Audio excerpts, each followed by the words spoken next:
Atau mungkin bahkan ada kemarin itu yang nggak boleh nikah, nggak direstui. Nah, Daripada nggak direstui, saya ngecas dulu.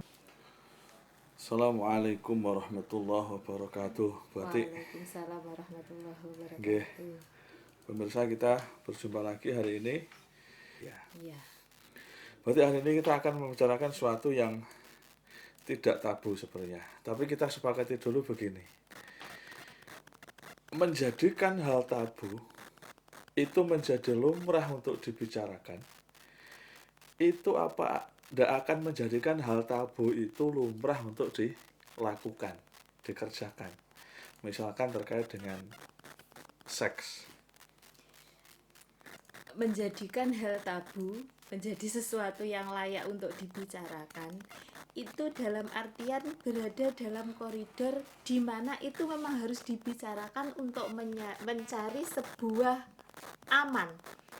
Jadi kalau misalkan tentang permasalahan seks itu tidak kita bicarakan, itu nanti malah membuat apa ya, kayak semacam misalkan kayak gunung es, atau misalkan anak-anak yang seharusnya dia mengetahui tentang permasalahan seks itu sudah dari sumber yang benar, yang valid, dia malah carinya dari sumber-sumber yang tidak valid, sehingga itu kan bisa membahayakan. Jadi hal-hal yang dianggap tabu itu memang harus, hal-hal tertentu yang dianggap tabu itu memang harus kita bicarakan, tapi dengan tingkatan-tingkatan bahasa yang sesuai dengan objeknya. Misalkan anak-anak, objeknya anak-anak ya harus sesuai dengan bahasa dan pemahaman anak, objeknya remaja ya harus sesuai dengan pemahaman remaja, orang tua juga harus sesuai dengan tingkatan-tingkatan orang tua, yang sudah nikah, yang mau nikah, yang masih mau belajar tentang pernikahan, itu ada proses-proses yang harus dilaluinya. Sebenarnya apa memang ada kekhawatiran Bu, terkait dengan apa ya? Kita kan saya ingat dulu waktu SMA itu juga ada pendidikan seks begitu. Kita punya data nggak sih penyimpangan seks itu sebahaya apa sejauh ini? Kalau kita berbicara masalah pendidikan seks itu sebenarnya terkait dengan pendidikan akhlak sih sebenarnya. Jadi akhlak bagaimana berhubungan dengan laki-laki dan perempuan, bagaimana akhlaknya dia menjaga diri, menjaga rasa malu sebagai seorang wanita, menjaga rasa menghormati dengan lawan jenis dan lain sebagainya, ataupun sejenis juga.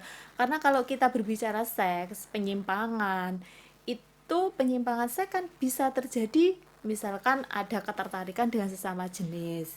Itu pun harus kita bicarakan, karena apa? Kebanyakan penyimpangan seks yang terjadi dalam usia remaja itu sudah dimulai dengan pola pendidikan sejak usia anak-anak. Jadi bisa jadi tidak dari lahir dia punya kelainan, bisa jadi seperti itu. Jadi proses pemahaman yang salah terhadap permasalahan seks pada akhirnya membuat dia terjadi penyimpangan, ketertarikan dengan sesama jenis, misalkan seperti itu. Nah, eh, untuk anak-anak yang mungkin saat ini berapa juga terjadi di wilayah kita Kabupaten Trenggalek, misalkan terjadi pernikahan anak usia dini, banyak yang disebabkan dari faktor sudah hamil duluan. Itu kan juga efek dari pemahaman tentang seks yang belum belum jelas, masih abu-abu, diiringi dengan akhlak yang juga masih kurang, akhirnya terjadi hubungan bebas, pertemanan awalnya, mungkin kemudian lama-lama terjadi lebih ketertarikan, keinginan untuk mencoba dan lain sebagainya. Akhirnya terjadilah ibu-ibu muda dan bapak-bapak muda. Berarti kalau kita lihat di lapangan, kebanyakan kejadian pernikahan dini itu disebabkan oleh Pernikahan hamil anak duluan, pernikahan anak ya. kebanyakan seperti Kebanyakan itu. itu. Walaupun memang ada ya yang karena adat istiadat, mungkin karena memang kayak kalau tahun apa gitu ya, dalam hitungan Jawa ini nggak boleh menikahkan, kalau urutan anak pertama nggak boleh nikah lah, di depannya Mungkin karena sudah dapat jodoh juga, nanti kalau ditunda 1 tahun jodohnya bisa hilang. Padahal kalau menurut penghitungan jodohnya ini sudah kufu, akhirnya dia harus menikah. Ada juga karena faktor ekonomi dan lain sebagainya, masih masih terjadi. Faktor ekonomi pun masih bisa saja terjadi. Dan tapi ternyata kebanyakan memang faktornya seperti itu. Dan sejauh ini yang telah kita atau sedang lakukan untuk mencegah ini sejauh apa? Kalau kita sebenarnya cenderung seharusnya preventif ya. Karena bagaimanapun ketika sudah terjadi pernikahan anak itu juga si malakama, bukan menyelesaikan masalah sebenarnya dengan menikahkan anak yang sudah terlanjur hamil misalkan, ataupun tidak menikahkan itu juga bukan menyelesaikan masalah. Jadi seharusnya yang kita lakukan bersama itu adalah usaha preventif. Bagaimana tentang edukasi, kita mengedukasi anak-anak kita, seks yang benar itu apa sih sebenarnya seks itu, kemudian yang benar itu seharusnya bagaimana, yang bahaya itu apa, dampak kalau kita melanggar itu bagaimana, serta juga bagaimana, termasuk pondasi yang utama adalah akhlak. Sebenarnya Islam itu kan sudah mengatur dari awal bagaimana agar hal-hal seperti itu terlindungi. Jadi itu dari awal sudah ada dalam pengaturan Islam bagaimana hal-hal itu terlindungi. Jadi pola pendidikan harus dimulai memang sejak dini. Bagaimana menanamkan rasa bahwasanya saya ini sudah haid, adik sudah haid loh dek ya, kakak sudah haid. Kalau memang sudah haid itu ada batasan-batasan pertemanan yang harus dijauhi. Kalau sudah haid itu auratnya ini harus ditutup. Kalau keluar-keluar ya jangan lagi pakai pakaian-pakaian yang bisa memperlihatkan aurat. Dan ada bagian-bagian tubuh yang memang sejak awal, biasanya sejak usia TK itu sudah ditunjukkan. Bagian-bagian tubuh ini tidak boleh disentuh oleh orang lain. Yang boleh nyentuh siapa? Cuma ibu sama ayah yang boleh nyentuh. Ya, dulu waktu TK pernah ada pembelajaran seperti itu memang.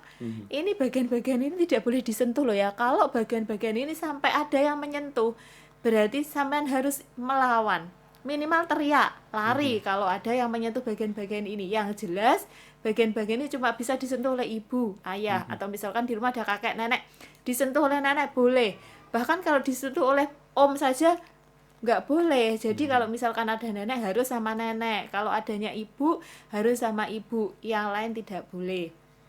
Berarti Itu harus ada pendidikan seks dengan kadar yang sesuai tentunya ya. ya. Itu dimulai sejak kapan?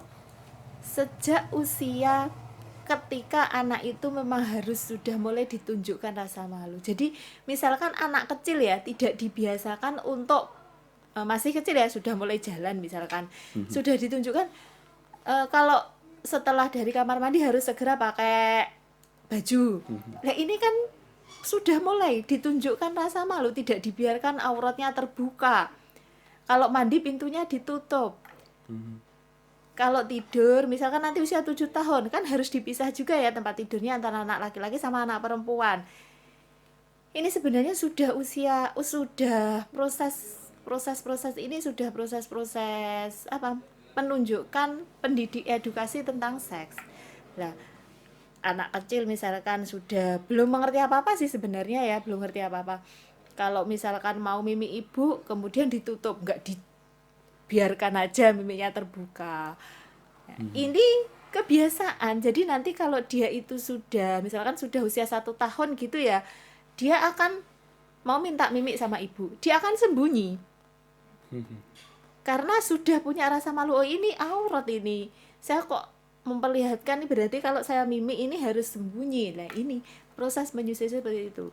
Kalau memang sudah istilahnya itu toilet training ya, itu melatih anak untuk membuang, untuk pipis, BAB itu di toilet itu kan juga sudah sejak mulai anak-anak bisa, mungkin sudah bisa dilatih. Jadi mungkin anak mulai jalan atau bahkan belum jalan pun dia dilatih untuk Walaupun mungkin belum bisa dibawa ke kamar mandi, tapi sudah dibersihkan pakai air, dibawa ke kamar mandi. Sudah mulai kalau pipis sudah dibawa ke kamar mandi. Kalau dia berkata mau pipis, mungkin kadang-kadang masih ngompol juga, tapi ketika dia pipis ya Dek, sudah dibawa ke kamar mandi. Ini sebenarnya juga merupakan Oke. pendidikan seks juga. Salah satu pendidikan seks yang eh, sering kita dapatkan, misalkan bagi orang yang pengantin baru misalnya, terus dia udah punya anak begitu, menyendirikan anak, apa ya, tidak tidur bareng orang tuanya, Iya. itu usia berapa? Itu sebenarnya harus sejak dini juga dilakukan. Pelan-pelan, dalam artian mungkin bisa jadi ini usianya sudah sekitar mau masuk TK misalkan. Ini adik bubuknya di sebelah sini ya, bubuknya sama ibu dulu, tapi nanti ibu pindah ya. Jadi secara perlahan-lahan, karena kalau tidak dilakukan secara perlahan-lahan, anak itu nggak akan apa ya, nggak akan berani. Dia kan punya rasa takut juga untuk tidur sendiri sih sebenarnya, dan juga pasti mikirnya anak-anak itu wah enakan juga tidur sama orang tua. Mungkin ada nanti boleh Kak 3 hari sekali, misalkan seminggu sekali, atau waktu akhir pekan kita tidur bareng-bareng, bisa.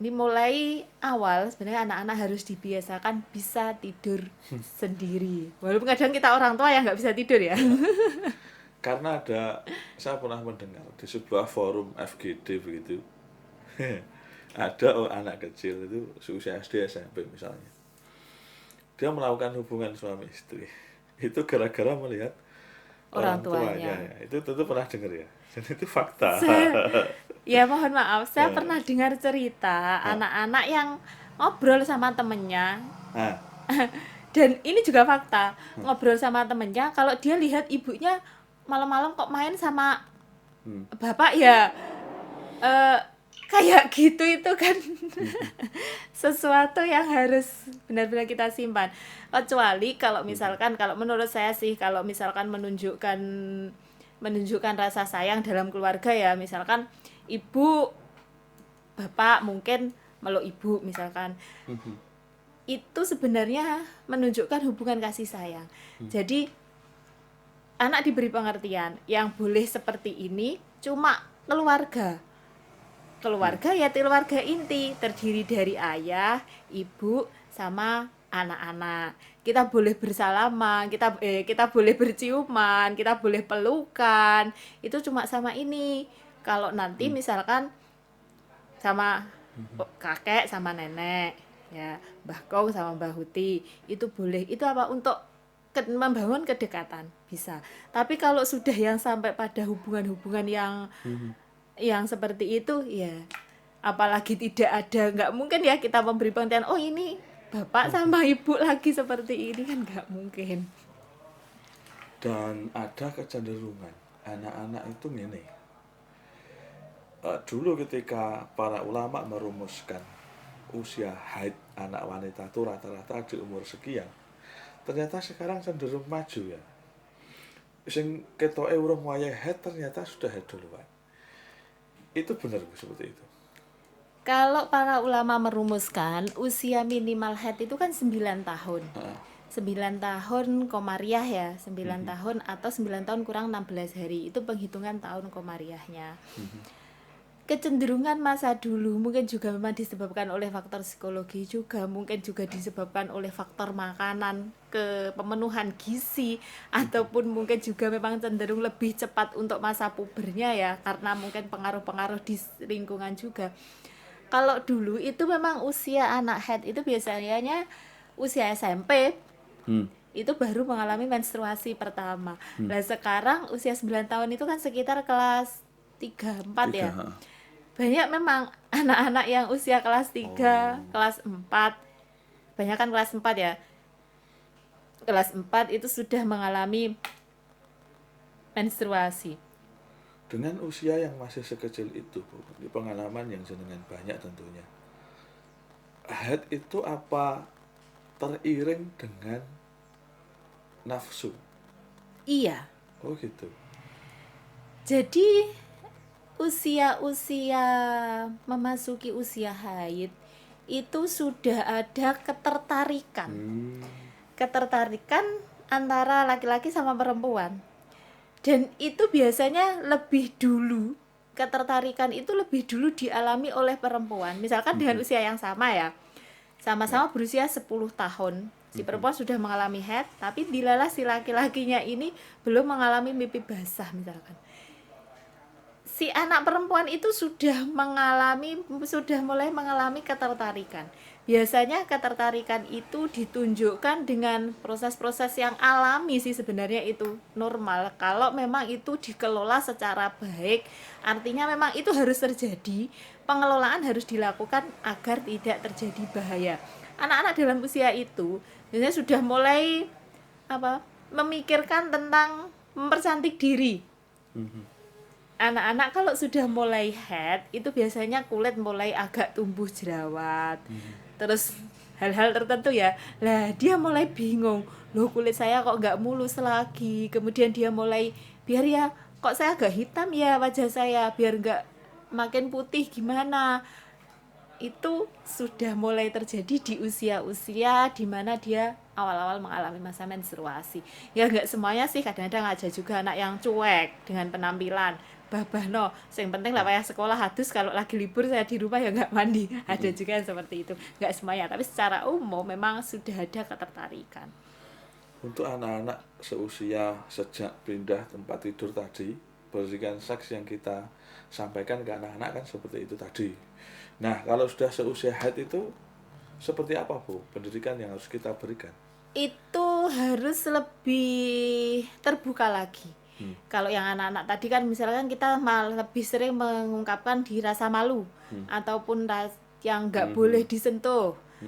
Hal-hal seperti itu, rasa malu untuk nggak boleh kalau nggak pakai baju, harus pakai baju, kalau keluar pakai baju, dimulai dengan anak kalau 7 tahun walaupun belum haid ya pakai jilbab, sedikit-sedikit dimulai untuk pakai jilbab dan lain sebagainya. Lah, ketika mulai masa haid itu anak-anak harus lebih terbuka lagi. Artinya bahaya-bahayanya ketika haid itu apa? Berarti ini adik sudah besar, kakak sudah besar. Karena sudah mengalami menstruasi, tidak boleh terlalu berdekatan dengan lawan jenis. Ya. Karena apa? Karena kalau sudah haid ini berarti organ kewanitaan kita itu sudah berkembang loh, Kak. Tahu kan? Pasti anak-anak itu bisa kok dikasih tahu. Tahu kan, Kak, wanita hamil dan lain sebagainya. Anak itu sekarang harus lebih terbuka. Bahasa kita itu harus lebih terbuka karena pengaruh media sosial yang nggak bisa ditutup.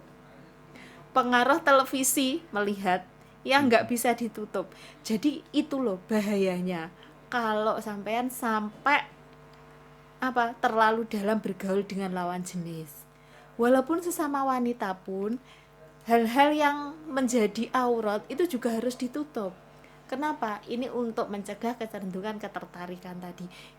Ini sudah dengan lawan jenis diempet-empeti, dengan wanita malah diumbar dibiarkan saja, lah akan bisa membuka peluang perilaku penyimpangan. Untuk anak-anak yang seusia SD sampai tadi. Iya. Dan mungkin sekali-kali juga diajak ngomong, kakak tertarik pada sesuatu, ada orang yang membuat tertarik, itu dengan bahasa-bahasa yang wajar sih sebenarnya. Kalau kita menempatkan diri kita itu sebagai orang tua itu sebagai teman, jadi jangan cuma sebagai orang tua saja, karena kecenderungan orang tua itu pasti ngarah nih gitu ya, ngarah nih, kemudian preventifnya luar biasa, pokoknya harus saya lindungi anak saya, tapi memposisikan bukan cuma sebagai orang tua tapi juga sebagai teman. Insya Allah anak-anak akan bisa terbuka, walaupun mungkin di awal-awal dia malu. Kadang-kadang mau tidur atau gimana, kita peluk anak kita, mungkin sama diceritani, ibu itu kalau yang paling gak suka di perilaku itu apa ya, kita ceritakan. Kalau sampai adik punya hubungan sama laki-laki belum waktunya, itu bisa sekolahnya bisa terputus, cita-citanya bisa ndak jadi, kayak cuma karena permasalahan itu. Jadi wanita itu harus seperti ini loh. percaya kan? Nah, hal-hal seperti ini harus kita bicarakan dan terbuka. Jangan, ndak usah pakai bahasa-bahasa yang terlalu berbelok-belok. Berarti di usia itu kita sudah boleh agak terbuka gitu ya, Bu ya. Iya, dan harus, karena kecenderungan anak-anak usia sekarang itu usia kelas 6 saja sudah mengenal lawan jenis loh, walaupun belum mengalami menstruasi. Dan kalau nggak salah pelajaran terkait alat reproduksi itu ada di usia SMP. Iya. Itu kelas 8 atau 9 gitu. Itu dengan kesadaran yang lebih semakin kesini, berarti itu bisa dikenalkan lebih awal lebih ya, Bu. Bisa dikenalkan lebih awal. Jadi mungkin usia 3 tahun itu sudah mulai diperkenalkan bagian-bagiannya. Lah yang harus ditutup itu yang mana? Ini loh Dek, namanya aurat. Sudah dengan memakai bahasa aurat misalkan. Ini loh Dek, namanya aurat. Harus ditutup. Usia 2 tahun misalkan sudah kita ajak ngobrol kan. Belum pakai katok, masa mau jalan-jalan? Cuma pakai kaos dalam, mau main kemana? Pakai baju.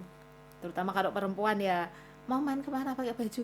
Kayak sebenarnya kalau kita memandang gemes ya, gemes. Misalkan kita lihat anak-anak kok tubuhnya montok, masih usia 2 tahun tubuhnya montok misalkan, kita lihatnya gemes, mungkin tidak ada maksud apa-apa, karena kita sayang. Pun dia tidak berdosa sih sebenarnya kan, tapi kita tidak tahu, mungkin ada orang-orang di sekitar kita yang mempunyai pemikiran yang lain. Kemudian kita harus menjaga itu juga kan. Oke. Berarti apalagi semakin dewasa, Bu. Iya, apalagi semakin dewasa. Balita, anak-anak SD sudah, untuk anak-anak yang sudah dewasa seusia SMA menjelang nikah itu piye, Bu? Kadang begini, enek wong arep rabi lamaran, ale ngenteni sik setahun kas gitu. Itu kan bahaya. Ini sejauh apa nih hal-hal yang sudah kita lakukan, langkah-langkah preventif kepada utamanya anak-anak seusia SMA ke sana? Sebenarnya pola pendekatan kita harus kita akui bahwasanya di situ kita sangat kurang sekali. Jadi kenapa banyak yang terjerumus itu sebenarnya ya termasuk kita andil di dalamnya, karena pola pendekatan kita terhadap mereka untuk menegaskan, kita menganggap mereka sudah tahu. Memang mereka itu sudah tahu kalau seks bebas itu dilarang. Seks sebelum pernikahan, walaupun bahasa seks itu sering kita analogikan hal-hal yang seperti itu ya, walaupun ternyata seks itu kalau kita kupas itu luas sekali, maknanya luar biasa sekali ya. Mereka sudah tahu, tapi karena pondasi kembali yang namanya seks edukasi itu sebenarnya adalah akhlak. Jadi kembali kepada penanaman pola pendidikan akhlak yang kurang terhadap para remaja kita, sehingga ini masih nunggu setahun akhirnya nyicip. Atau mungkin bahkan ada kemarin itu yang nggak boleh nikah, nggak direstui. Daripada nggak direstui, saya ngeces dulu bahasanya. Saya dulu pernah dengar di anak muda itu bahasa ngeces. Daripada nggak diizinkan, dices dulu aja. Nah, diicipi dulu. Saya dulu sampai mikir gini ya, ketika saya awal-awal, ketika saya awal-awal termasuk ke masyarakat, mikir saya gini, saya saat ini masih sangat tabu ya mendengar orang nikah hamil dulu, kemudian mendengar anak-anak yang ketahuan melakukan, mohon maaf, mungkin pacaran yang keterlaluan, sudah bersentuhan walaupun tidak melakukan seks bebas, tapi sudah bersentuhan, sudah berpelukan, pelukannya sudah, pegangan tangan tiap hari. Ini saya masih menganggap tabu, masih menganggap itu adalah sesuatu hal yang salah. Jangan-jangan nanti saya jadi mikir itu hal yang biasa saja karena seringnya kita mendengar. Seringnya kita mendengar hal-hal seperti itu. Dan kenyataannya memang mungkin mereka terjaga, dalam artian terjaga, tapi cuma terjaga bawahnya saja, itu saja. Hal-hal yang lain sudah mereka lakukan. Ya seperti halnya ciuman tadi, seperti halnya pelukan. Bisa saja kalau mau kita cari menggali informasi di kalangan remaja kita, survei mungkin jujur-jujuran, kayaknya banyak sekali yang sudah sampai di tataran itu. Dan lebih dari itu. Dan bisa jadi lebih dari itu. Lah ini ketika sudah dikasih lampu hijau oleh orang tua, oke dek, boleh saya restui untuk menikah. Belum hari H pernikahan, bisa jadi sudah tidak betah.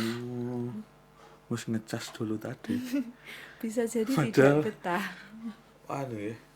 Karena ya semoga saja sebagian kecil ya orang anak berpikir seperti itu, dan mereka nggak berpikir tentang betapa besar dosa yang diakibatkan dari itu. Ini tadi kita belum berbicara permasalahan dosa sama sekali.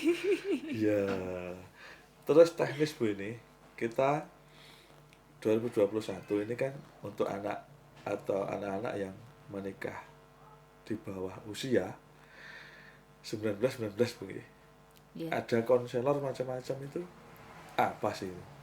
Iya. Undang-undang yang terbaru itu kan memang 19 tahun ya, laki-laki 19 tahun, perempuan 19 tahun, itu regulasi yang terbaru. Untuk Kabupaten Trenggalek saya nggak tahu nanti perkembangannya bagaimana. Alhamdulillah kemarin itu sudah kerjasama sama KUA yang sudah kerjasama sama Kementerian Agama ya, Dinas Sosial Perlindungan Perempuan dan Anak itu sudah kerjasama dengan Kementerian Agama. Kemudian di sini yang melaksanakan tentunya adalah KUA.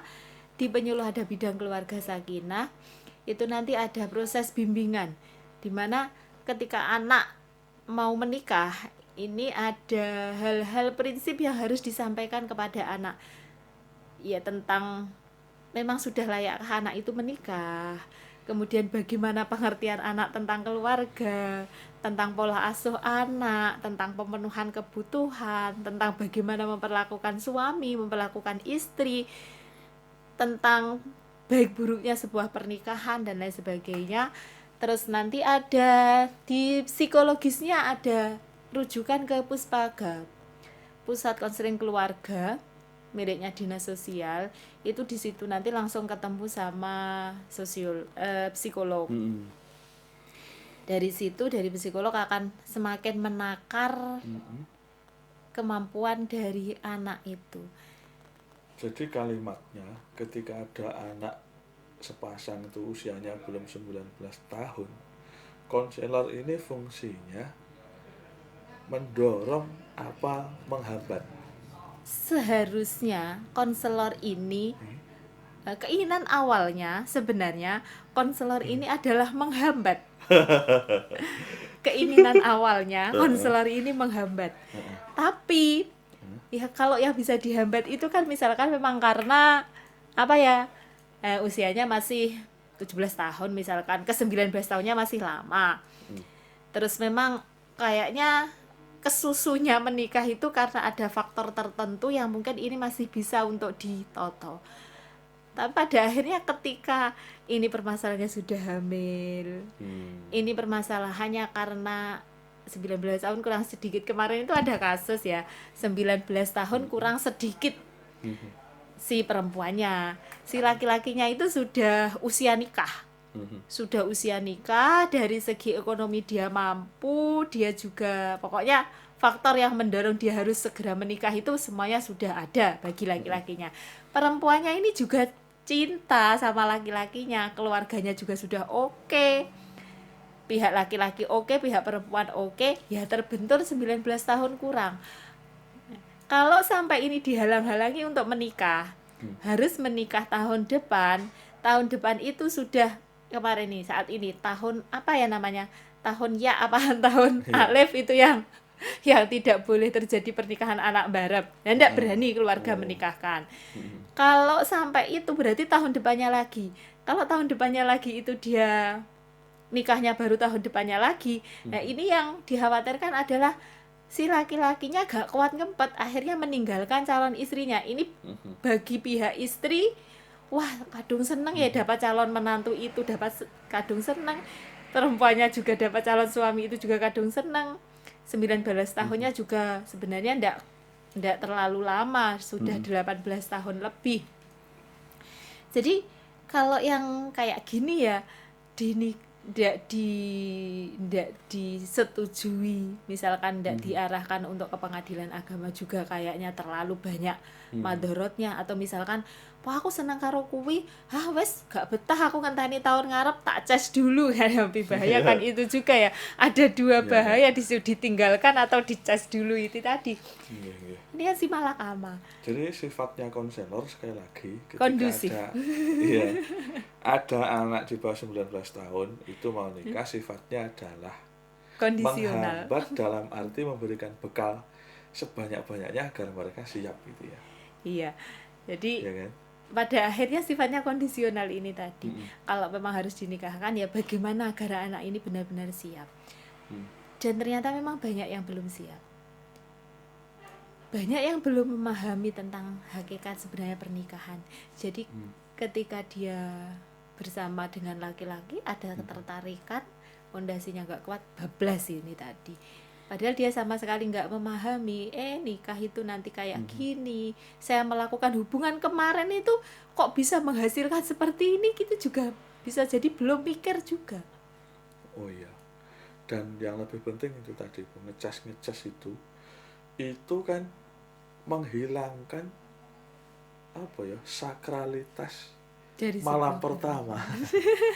Ya nek wis dicas dhisik ya karuan kerene apa orang ijab kabul menikah malam pertama ya sudah keren nah. Gitu kan. Dan sejauh ini Bu, anak-anak yang 19 tahun ini sudah jalan ya konselor undang-undang. sudah jalan. Terus pasien pengalaman seperti apa Bu ini? Banyak.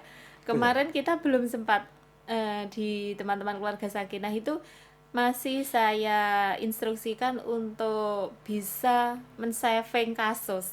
Jadi kasus-kasus yang mereka tangani itu bisa dilokalisasi dulu. Jadi nanti kita bisa menganalisa lebih lanjut karena kasusnya kan bermacam-macam sekali dengan tingkat keparahan yang bermacam-macam juga. Jadi nanti kita pengen 2022 nanti ada analisa kasus. Bisa jadi bekal teman-teman bidang keluarga Sakinah untuk dakwah selanjutnya ya.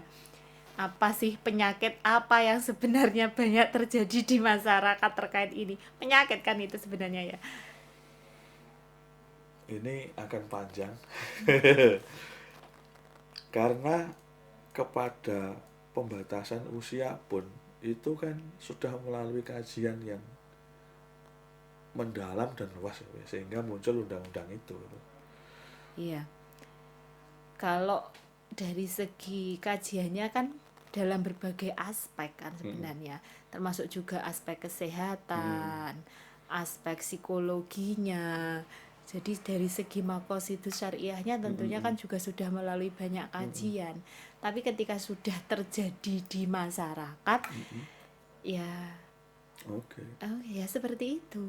Kalau kita menuruti undang-undang itu sebenarnya sudah sesuai sekali. Lagian juga hamil di bawah usia kematangan organ reproduksi itu kan memang juga berbahaya kan bagi calon ibu.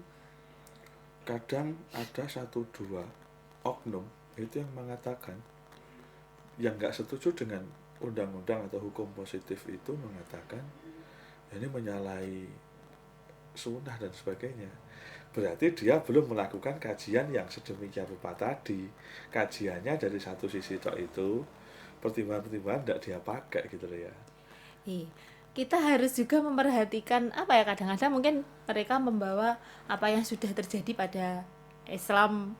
Ya, mungkin dia membawa seperti itu, padahal kita itu kalau segala sesuatu kajian sejarah dalam Islam itu tidak cuma harus berada dalam koridor agamanya saja itu, kita juga harus bawa koridor apa adat istiadatnya juga.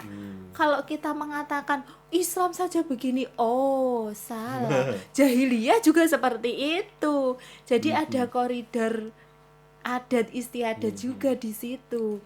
Dan ingat, walaupun Nabi Muhammad SAW itu nikah sama Aisyah dalam usia Aisyah yang masih muda, apa beliau itu merebut masa mudanya Aisyah dengan tanggung jawab sebagai istri, dengan tanggung jawab sebagai ummul mukminin? Tidak kan? Bahkan beliau mendidik Aisyah menjadi wanita yang luar biasa. Berapa hadis yang sudah Ya, diriwayatkan oleh Aisyah. Sanggupkah sekarang kita misalkan menikahi anak-anak ya. kemudian menjadikan dia seperti itu? Jadi Dia tidak mengambil masa mudanya ya, Aisyah loh. Aisyah tetap bermain. Kan banyak ceritanya Aisyah bermain dengan apa? Bonekanya, main ayunan. Banyak kan yang menceritakan tentang itu. Berarti beliau kan tidak merebut masa kanak-kanaknya. dan kajian terkait itu menjadi dalam luas tadi sehingga muncul kebijakan seperti itu. Iya. Yang terakhir begini, ketika ada seseorang menikah hamil di luar nikah, seketika dia dinikahkan. Dia tidak menikah, itu juga bukan solusi. Dia menikah, itu juga bukan solusi. Jadi gimana solusinya? Solusinya adalah bagaimana kemudian ngopeni mereka semuanya. Dalam artian, si ibu yang masih muda ini memang juga memerlukan bimbingan. Toh andai kan menikah, otomatis orang tua pun sangat berperan di dalam pernikahan itu. Nggak bisa dilepas begitu saja. Si ibu muda ini tidak bisa dilepas begitu saja, bapak muda ini juga tidak bisa dilepas begitu saja. Dia nggak akan belum mampu kan untuk memenuhi kebutuhan lahir batin dari keluarganya, pastinya juga belum mampu. Si istri, bagaimana tanggung jawabnya saya sebagai istri, tanggung jawab sebagai ibu, dia juga belum tahu. Otomatis peran orang-orang di sekitar kita, belum lagi beban sosial yang dia terima sebagai ibu muda. Masih lihat teman-temannya jalan-jalan, dolan-dolan, dia harus ngomong. Bebannya luar biasa sekali. Andai kan tidak menikah pun, dia harus selamanya ini anak tidak punya status dalam negara. Tidak punya status dalam negara. Anak saya mau apa, mau gimana, mau diapakan, terus saya menanggung sendirian. Sebagai seorang wanita, dia akan menanggung juga sendirian. Ya kalau sebagai laki-laki mungkin kalau orangnya cuek, dia merasa nggak nanggung apa-apa, ya oke lah. Ya karena memang dia nggak ada bekasnya. Kalau dikatakan nggak ada bekasnya yang terlihat secara fisik, kan memang nggak ada bekasnya. Yang ada bekasnya kan pihak wanita. Jadi kalau dikatakan solusi, sebenarnya bukan solusi, tapi bagaimana kemudian kita menyikapi permasalahan itu agar tidak semakin menimbulkan berbagai permasalahan yang baru. Jadi bukan solusi. Oke, berarti jadi pada kesempatan hari ini kita belum menyinggung hukum sama sekali ya. Nanti akan ada Belum. kesempatan lain, ada kajian yang lain terkait itu. Dan pesan terakhir barangkali untuk utamanya para remaja Iya, terkait pendidikan seks ini. pemirsa, bagaimanapun permasalahan melindungi diri itu adalah tanggung jawab kita sendiri. Permasalahan seks bukan hanya sekedar permasalahan hubungan antara laki-laki dan perempuan, tapi lebih pada permasalahan akhlak yang mengatur tentang menjaga diri kita, menjaga hubungan laki-laki dengan perempuan, dan menjaga apa yang memang itu adalah hak-hak privasi pribadi kita sebagai seorang wanita ataupun seorang laki-laki. Dan tentunya hal ini tidak bisa kita kesampingkan. Jadi mari bersama-sama kita menjaga diri kita sendiri, menjaga keluarga kita sendiri, menjaga kehormatan kita sendiri. Karena sedikit saja kita tergelincir dalam permasalahan ini, luar biasa dampak yang diakibatkan, dan itu seumur hidup kita. Jujur, seumur hidup kita akan menanggungnya. Dan dampak ini tidak bisa kita hilangkan. Karena terkait dengan segala sesuatu yang paling berharga dalam kehidupan kita, yaitu kehormatan kita sebagai seorang manusia, baik itu laki-laki ataupun perempuan. Terima Siap. kasih. Terima kasih Batik. Insyaallah kita segera berjumpa lagi dengan kajian-kajian yang lain. Terima kasih pemirsa. Assalamualaikum warahmatullahi wabarakatuh. Waalaikumsalam warahmatullahi wabarakatuh.